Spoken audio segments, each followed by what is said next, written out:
अब्दुल जब्बार साहब से दरख्वास्त कर रहा हूँ, गुजारिश कर रहा हूँ कि वह डाइस पर तशरीफ ले आए ताकि बाकायदा इस मुशायरे का आगाज हो सके।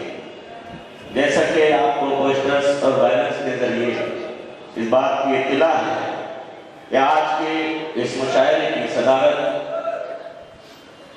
मोहसिन उर्दू यही अब्दुल जब्बार साहब के जिम्मे है।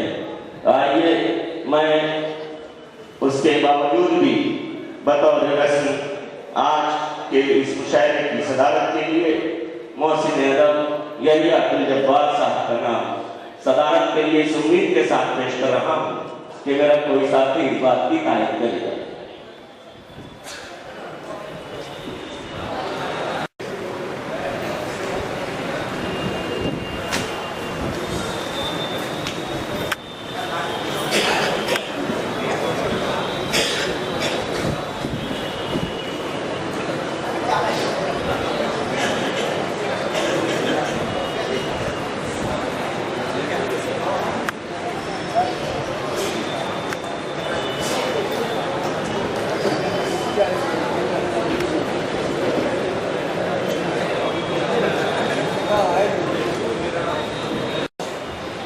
का नाम पेश किया है, मैं उसको पुरजोर अल्फाज में तहरीर करता हूँ और सदर मौसूल से गुजारिश करता हूँ कि मुजाहिरीन की कार्रवाई को आगे बढ़ाने की इजाजत दें।